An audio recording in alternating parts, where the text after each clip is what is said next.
a real delight in being able to be a present parent. And it's a luxury sometimes because we all have to work. We all have a lot of stuff to do, but when you can take a minute to just... Saturday morning. Oh my gosh, I work so hard. Another layer of Meghan Markle's public image is starting to fall apart. And this time, it is not coming from a tabloid or a bitter headline. It's coming from me. Nah, just kidding. It is coming from someone who was inside the house. Now, a former nanny has stepped forward with new allegations that paint Meghan in a completely different light behind the scenes. According to the source, Meghan was cold, controlled, and very distant, especially when it came to her own child. The version of Meghan we saw on camera was soft and nurturing, and she held Archie close, smiled nicely, and gave the impression that family came first.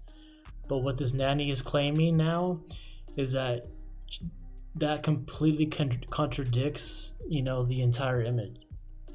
Staff insiders are saying Meghan allegedly refused to hold Archie unless someone reminded her to. Wow.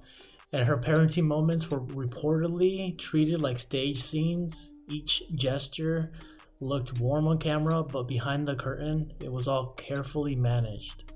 The public was sold a picture of maternal intimacy, but that picture might have been airbrushed from the start.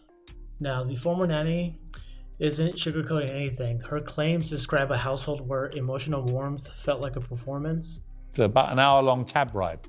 Never seen his grandchildren. This show is packed with the kind of spurious claims and hypocrisy that have become the Sussex signature. We learned they began making videos about their heroic journey 6 months before their Netflix deal was even announced, and right at the start of a pandemic that was killing. Man, it sounds like my cousin's house. And and she was there. The nanny was there. She saw it, and what she says what happened inside the Frogmore cottage, the one they used taxpayer money for to renovate. How much was it? Well, like $2 million of UK's taxpayer money. Anyway, basically what she says she saw in there, left the whole group members disturbed. And according to her, Meghan rarely showed natural affection when the cameras were off. Archie would be passed off without much interaction. Everything, from feeding him to playtime.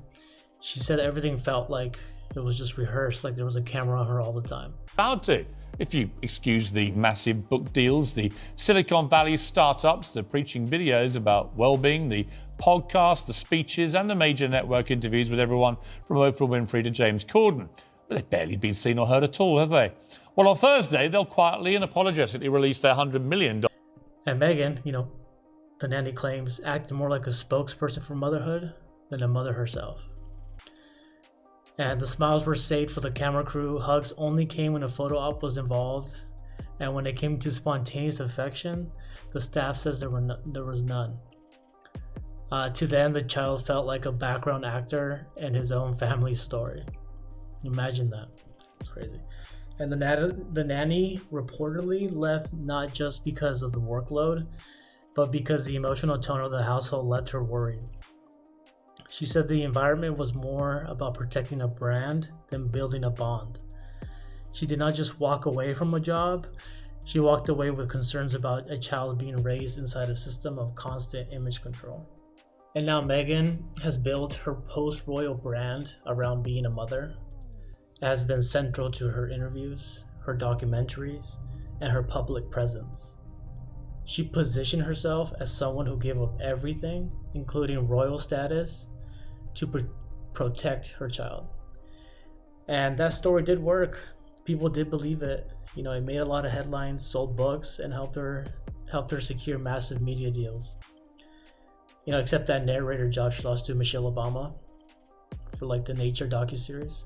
Anyways, besides that. But anyway, her image is now, obviously falling apart.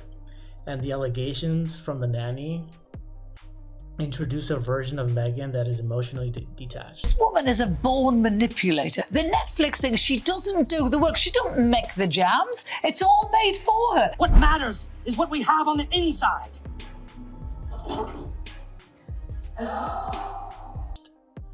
They show a mother who may have treated her child like a set piece instead of a person. That kind of contradiction does not go unnoticed in a media landscape obsessed with authenticity. Yeah, we just wanted someone real, you know. And the viewers are starting to feel misled. Yeah, the fans really are hating this right now. And the emotional connection they thought they saw now feels manufactured.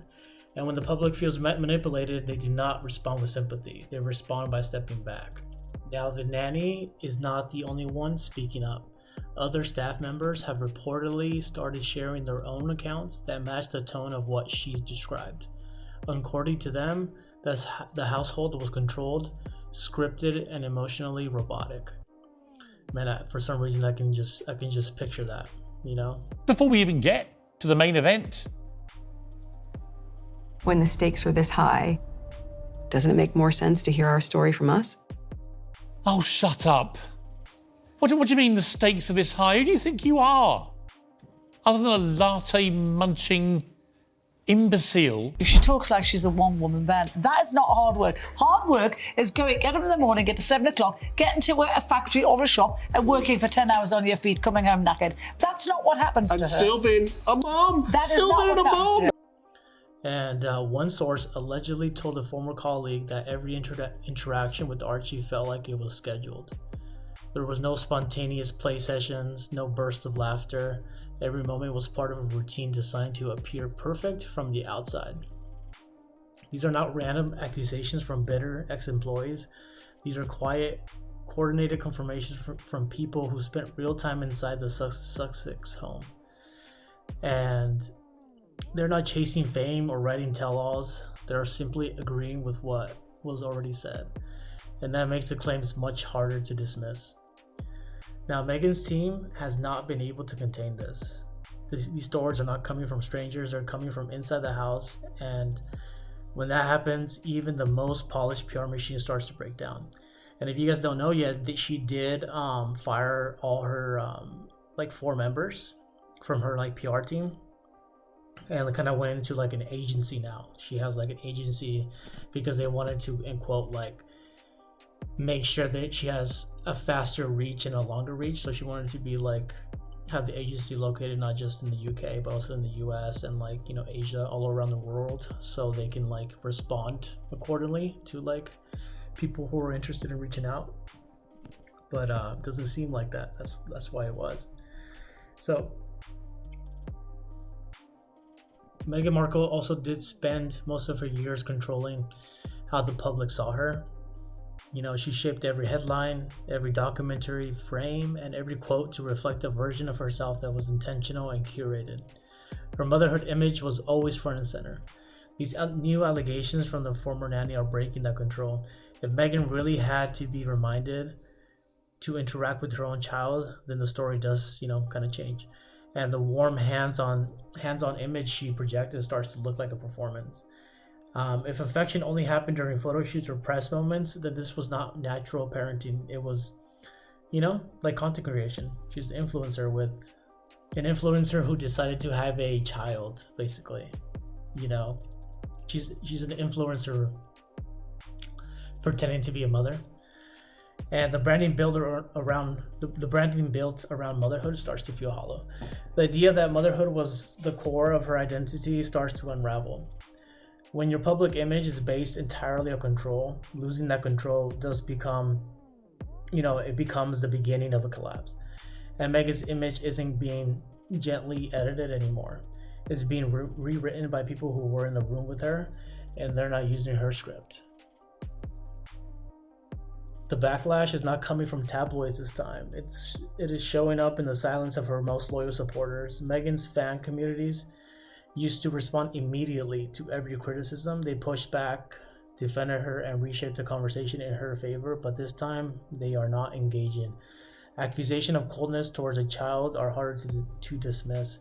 Defending a mother accused of refusing basic affection feels uncomfortable, even for those who believe in her. There is no easy comeback for this kind of story. Fan pages that once posted daily praise are now quiet. Supportive influencers are avoiding the topic altogether, and comment sections are being locked. Hashtags are slowing down. This is not a coordinated PR failure. It is a genuine shift in public support. Even the people who want to stand by Meghan seem unsure how to do that without excusing behavior they do not want to be associated with. That hesitation is growing and is starting to show. And Prince Harry is now, caught in the crossfire again, as always, being married with Meghan Markle. But, no one feels bad for him. I mean, he knew what was happening. And although he's not really being accused of anything right here, he's still caught in the, in the middle of it. He has always been seen as the emotionally present parent in their relationship. The Netflix series leaned heavily on footage of him being affectionate and engaged with Archie, and that image worked for their brand. But now, with these nanny claims surfacing, Harry's role in the household is being viewed in a different light. If those scenes were staged, then people are starting to wonder how much of his parenting image was authentic. Sources close to Harry say his team is nervous. They are aware that any damage to Meghan's reputation will impact his as well. The public views them as a unit. Their entire post-royal identity is built on being a team. This new wave of scrutiny threatens that identity. Even if Harry disagrees with the allegations, his silence could be read as him being complicit. Now, the longer the story stays active, the more likely it is that both of their reputations will take lasting hits. Yeah, this definitely has taken lasting hits. I think so. Now, the stories coming out now are not isolated incidents. They are adding up into a pattern that directly challenges the image Meghan built. She has always presented herself as a devoted mother. That part of her narrative has been central to her public life since stepping back from royal family. But if these insider claims are true, then that narrative is no longer believable. What people are starting to see is a version of Meghan that is more focused on optics and connection. The warmth people saw in media appearances is being described by insiders as carefully directed and rehearsed. This is not just a parenting controversy, it is a reputational unraveling. And the identity Meghan crafted as a protective, present mother is being stripped away piece by piece. The most damaging part of the story is not the nanny's claim itself, is the way other former staff members are confirming the tone and dynamic described. Meghan built a brand around being a nurturing mother. If that foundation is proven to be manufactured, which I think it is, then the entire brand becomes a fiction.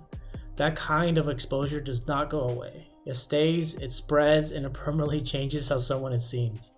She is effed, in my opinion. And,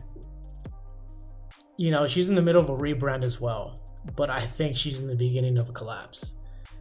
And if more people are coming out, then it's only going to get worse. And I think people have been coming out and will be coming out in the next, foreseeable, weeks or so. And now I do think there's more staff members, preparing to come forward, because sources close to the Sussex household are hinting that the nanny may not be the only one ready to speak. Behind the scenes, there is chatter that more former staff are preparing to share their own experiences. These are not random rumors. These are whispers from people who were on payroll, who handled childcare, scheduling, and daily routines. According to multiple insiders, there's growing frustration among former staff who were asked to uphold an image they no longer believe in. They felt pressure to maintain a story that did not match the reality inside the home. And now that one voice has broken the silence, others are reportedly feeling more confident to follow. If more first-hand stories emerge, the narrative will no longer be controlled by PR teams or media consultants. It will belong to those who lived it. And once that begins, there may be no going back. Speaking of things they can never come back to, it looks like the Buckingham Palace is receiving word about the scandal, because sources say that the royal family is aware of the nanny's claims and is monitoring the fallout. They're looking into this. While the palace is unlikely to issue a public statement, there is a quiet satisfaction being reported behind the scenes. And after years of public tension, interviews, and documentaries that cast the monarchy as cold and unfeeling, this reversal of narrative is shifting attention back toward the Sussexes. Am I saying that right? Anyways, palace insiders believe this scandal could permanently damage the credibility of Meghan's past claims. The royal institution may not need to say anything at all. As the Sussex brand takes hits in the media, the silence from the other side begins to feel louder. Now, the Archwell Foundation, or is it Archie-well? There's no way you pronounce the E in there, right? Now, guys, I just want to say that I am just reading this from the articles and the sources I'm gathering, and I'm not going to use ChatGPT to help me pronounce stuff like this or anything like that, just because I like to just read and see how it comes out. You can let me know in the comments if I'm saying something wrong, because I'll read them and, you know, change my, you know, and just fix it, you know. But the Archwell Foundation, their foundation, anyways, that's what I'm talking about. The Archwell Foundation, as you guys may well know, it's meant to be Meghan's and Harry's legacy, and it was branded as a home for compassion, storytelling, and community. But scandals like this directly undermine its core message. And if Meghan's image as a caring mother continues to break down, Archwell's future becomes uncertain, you know, and the sponsors may start, you know, hesitating to donate, or to not to donate, but to be a part of their, you know, foundation. And also all those donors may, you know, start reconsidering working with them, and their partners may stay back as well, because if their image, if they're supporting someone who isn't really a mother, then like why, you know, be a part of that image, you know. And this brand is built on empathy, and that empathy cannot survive with accusations of neglect, especially not when the source is a caregiver, the nanny, the one who was there, you know. And Meghan used Archwell to separate herself from the royal machine, but without public trust. That separation becomes a liability instead of a strength. And if this scandal grows, Archwell may be remembered not for what it built, but for what it failed to protect. And thank you guys for listening to this, you know, update on the Meghan Markle situation. If you guys liked it, hated it, let me know in the comments, and just let me know what you guys liked or didn't like. And we definitely got more stories coming up, so be on the lookout for that. Thank you guys.